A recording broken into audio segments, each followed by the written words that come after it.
Bonjour, j'ai le plaisir de vous présenter aujourd'hui 7 conseils pour mieux mémoriser. À la fin de cette vidéo, vous connaîtrez des principes essentiels sur la mémoire et vous aurez des pistes concrètes pour améliorer votre mémorisation. Mémoriser, qu'est-ce que c'est? C'est bien enregistrer de nouvelles connaissances, bien les ranger dans votre cerveau pour ensuite les retrouver facilement quand vous avez besoin de les utiliser. C'est comme prendre des vêtements, bien les ranger dans une armoire en utilisant les différents tiroirs et la penderie, pour ensuite bien les retrouver quand vous devez vous habiller le matin. Vous ne voulez pas passer 1 heure à chercher ce que vous voulez mettre et vous énerver. Vous ne voulez pas retrouver une seule chaussette qui sera inutilisable car elle a perdu son double. Bien sûr que non. Évidemment, vous avez compris que c'est important de bien mémoriser. Pourquoi ? Tout d'abord, vous gagnez du temps dans vos apprentissages. Ensuite, vous vous rappelez de ce que vous avez appris quand vous en avez besoin, quand vous avez besoin de l'utiliser. Vous êtes moins stressé quand vous avez un examen ou quand vous devez parler. Vous progressez dans votre apprentissage de la langue de manière durable et vous apprenez avec plaisir. Voyons maintenant ces 7 conseils.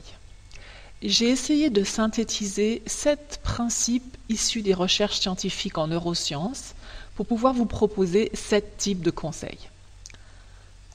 Voici le premier conseil, concentrez-vous.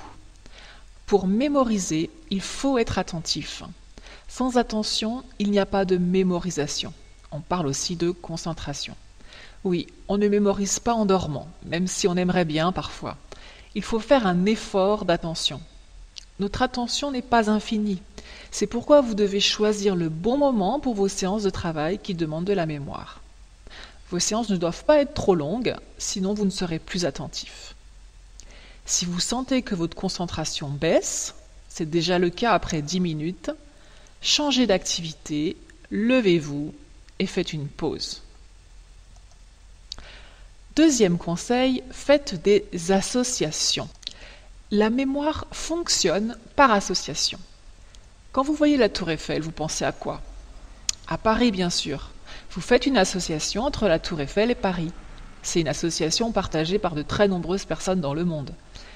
Quand vous apprenez une nouvelle connaissance, vous faites des associations avec d'autres connaissances. Mon conseil est d'utiliser activement ce mécanisme. Quand vous apprenez un nouveau mot en français, par exemple orange, souvent vous allez avoir le réflexe de l'associer avec sa traduction dans votre langue, ou alors avec sa traduction proche ou identique dans une autre langue que vous connaissez. Vous pouvez par exemple associer orange avec sa traduction en anglais qui est identique. Vous vous dites alors c'est comme en anglais, mais avec une autre prononciation. Vous pouvez faire des associations plus intéressantes encore. Par exemple, vous pouvez l'associer avec un autre mot que vous connaissez déjà en français. Pomme, qui est aussi un fruit. Vous allez ranger orange dans la catégorie fruits. Et vous allez essayer de vous rappeler d'autres noms de fruits en français. Je connais déjà pomme, poire et raisin. J'ajoute dans mon panier de fruits une orange. Si vous apprenez une nouvelle expression, vous pouvez l'associer avec d'autres expressions que vous connaissez pour la même situation. Exemple, vous venez d'apprendre l'expression « Qu'est-ce que tu fais dans la vie ?» Vous allez l'associer à toutes les formulations que vous connaissez pour faire connaissance avec quelqu'un. Si vous apprenez une nouvelle forme verbale irrégulière, par exemple « Nous téléchargeons » avec le « e » après le « g », vous pouvez associer cette forme aux autres verbes qui ont la même particularité, c'est-à-dire les verbes qui se terminent en GER, comme manger, ranger, etc. Vous comprenez la logique. La nouvelle connaissance ne doit pas être isolée dans votre mémoire. Vous devez l'associer avec d'autres connaissances. Une autre chose importante maintenant, liée aux associations, ce sont les images. Vous avez remarqué qu'il y a beaucoup d'illustrations dans vos livres de français et que j'essaie moi-même d'illustrer mes conseils par une photo. Ce n'est pas pour faire joli ou pour décorer la page, c'est pour faciliter la mémorisation des idées. Quand vous apprenez le mot orange, Dans votre esprit, vous visualisez le fruit, vous avez une image qui apparaît. C'est très important d'associer des mots à des images. Votre cerveau mémorise beaucoup mieux les images. Associez une nouvelle connaissance à une image. Quand ce sont des choses concrètes comme un fruit, c'est facile. Mais parfois, vous devez faire des associations avec des symboles. Dessinez sur votre feuille un symbole ou un dessin simple que vous pouvez associer avec le mot nouveau. Ce n'est pas grave si vous n'avez pas de talent exceptionnel de dessinateur. Le plus important est que dans votre esprit, ce mot soit associé à cette image. Donc, utilisez des images mentales, des dessins et des symboles. Un autre principe et un autre conseil maintenant. Vous avez remarqué que quand vous avez vécu quelque chose avec beaucoup d'émotions, vous vous en rappelez longtemps. Cela s'explique par le fonctionnement neurologique. Dans notre cerveau, la mémoire et les émotions partagent beaucoup de choses. On peut donc utiliser cette particularité. Susciter des émotions positives, de l'étonnement, est un bon moyen d'aider la mémorisation. C'est pour ça que les enseignants essayent toujours de vous proposer des supports drôles, étonnants, de vous faire vivre des expériences et des moments forts dans les cours. Vous pouvez apprendre en utilisant des supports que vous appréciez. Je dis souvent qu'apprendre avec plaisir est très important. En effet, il est prouvé que c'est plus efficace pour apprendre. Votre cerveau va mieux ranger et retrouver ce qui est lié au plaisir pour vous. Voilà pourquoi les enseignants vous proposent parfois d'apprendre en chanson ou avec des jeux. Ne pensez pas que ce n'est pas sérieux ou réservé aux enfants. C'est très efficace du point de vue pédagogique. Et vous avez peut-être remarqué que vous avez une meilleure mémoire auditive ou visuelle ou bien motrice. Notre mémoire est composée de plusieurs éléments, de plusieurs mémoires, mais certaines mémoires sont plus fortes que d'autres selon les personnes. Si vous avez une bonne mémoire auditive, c'est très important pour vous de lire à voix haute, d'enregistrer vos cours pour les écouter par exemple. Si vous avez une mémoire plus motrice, vous avez besoin de toucher, de marcher pour mieux mémoriser. Avec une mémoire plus visuelle, vous devrez faire attention aux images associées, mettre des couleurs dans vos cours, etc. Ce sujet est complexe à expliquer en quelques minutes, mais je vais vous donner des liens utiles à ce sujet en fin d'article du blog. Le lien est en dessous de la vidéo. Voyons maintenant le conseil suivant. Personnalisez ce que vous apprenez. Depuis le début de cette présentation, j'ai dit plusieurs fois « dans votre esprit, pour vous ». En effet, nous ne sommes pas des machines. Notre mémoire est liée à ce que nous sommes, à notre personnalité, notre histoire, ce que nous avons vécu. Quand je vous propose de faire des associations, d'utiliser les émotions et les sensations, il est très important que ce soit adapté à vous. Votre processus de mémorisation est personnel. Votre mémoire est différente de celle de votre ami ou collègue, et donc vous devez adapter votre manière d'apprendre. Vos associations sont personnelles, ce qui vous procure des émotions est personnel. Quand vous apprenez une nouvelle connaissance, associez-la à des choses personnelles. Par exemple, si vous apprenez le vocabulaire de la famille, faites des phrases d'exemple avec les membres de votre famille.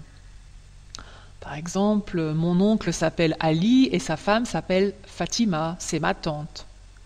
Quand votre prof vous pose des questions personnelles en cours, ce n'est pas indiscret, mais pour vous aider à faire ces associations personnelles. Vous venez d'apprendre des adjectifs qualificatifs difficiles à mémoriser, par exemple. Associez-les avec des personnes que vous connaissez.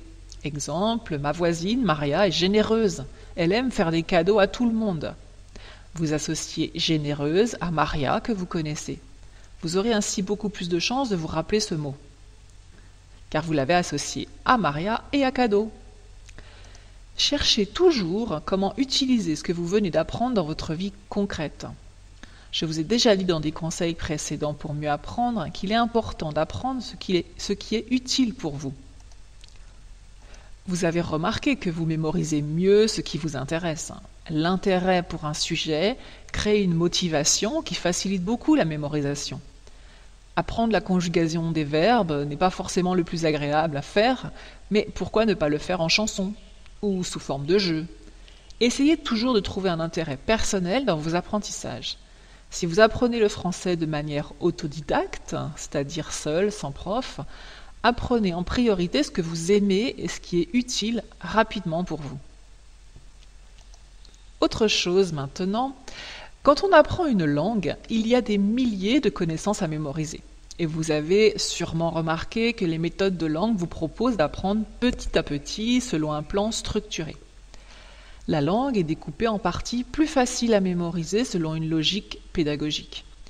Quand vous êtes face à de nouvelles connaissances, pensez vous aussi à découper des parties. Cela signifie apprendre en plusieurs fois les contenus, mais aussi de ne pas faire de trop longues séquences sur des sujets identiques. Cela rejoint vos capacités d'attention dont on a parlé au début de cette présentation. La structure des manuels de langue en dossiers, unités, séquences est très importante et je vous conseille de vous appuyer sur le plan d'un cours pour mémoriser son contenu. Commencez par mémoriser son plan et ensuite vous allez chercher les mots-clés pour chaque partie, ce qui est le plus important. À la fin de la leçon, faites l'effort d'écrire de mémoire le plan et les mots-clés. Vous verrez que cela vous donnera une structure pour retrouver le contenu. Si quelqu'un a rangé votre armoire de vêtements pour vous, vous allez retrouver facilement vos affaires seulement si vous comprenez la logique du rangement. Si la personne qui a rangé pense que c'est plus joli de mettre tout ce qui est noir dans le même tiroir, vous allez avoir un problème pour retrouver vos chaussettes noires au milieu des chemises noires, par exemple, parce que vous allez probablement chercher vos chaussettes dans le tiroir des chaussettes, car vous avez une autre logique. Les chaussettes vont avec les chaussettes. Pour en revenir à la leçon, en visualisant la structure, vous faites des liens entre les parties et les sous-parties. Et vous allez beaucoup mieux mémoriser parce que vous allez mieux comprendre la logique de la leçon. Comprendre ce que vous apprenez est essentiel pour mémoriser. Vous devez comprendre les liens entre les contenus. Rappelez-vous l'importance des associations. La structure d'une leçon vous donne une vision globale très utile. Nous arrivons à une partie essentielle, la réactivation des apprentissages. Vous avez remarqué qu'il ne suffit pas de faire l'effort de mémorisation une fois pour que la connaissance soit mémorisée pour toujours, évidemment. Ce serait trop facile. Il est conseillé de réactiver dans son esprit une nouvelle connaissance 24 heures après son premier apprentissage, puis une semaine après. Souvent, on pense que réactiver, cela veut dire répéter. Ce n'est pas seulement ça. Cela peut être réviser, relire, mais ce n'est pas le plus efficace. Vous pouvez faire un exercice sur cette connaissance, un quiz, un jeu. Vous pouvez reformuler ce que vous avez appris, l'expliquer avec vos mots, à vous-même ou à un camarade. Vous pouvez faire un résumé de la leçon ou d'une notion apprise. Vous pouvez mettre en pratique votre apprentissage en situation réelle, etc. Tout ça, ce sont des manières de réactiver vos apprentissages et de les ranger durablement dans votre mémoire. Sans cette réactivation, vous risquez d'oublier ce que vous avez appris. Avant de terminer cette présentation, je veux vous rappeler quelque chose d'important qui est souvent négligé par les personnes qui doivent beaucoup mémoriser. Par exemple, les étudiants avant les examens. Attention à votre hygiène de vie. Votre mémoire a besoin que vous preniez soin de votre sommeil et de votre alimentation, et que vous fassiez une activité physique régulière. N'oubliez pas que le stress n'est vraiment pas l'ami de la mémoire. J'espère qu'avec ces informations et ces conseils, vous allez mieux mémoriser et apprendre le français avec encore plus de facilité et de plaisir. Je vous remercie de votre attention. À bientôt.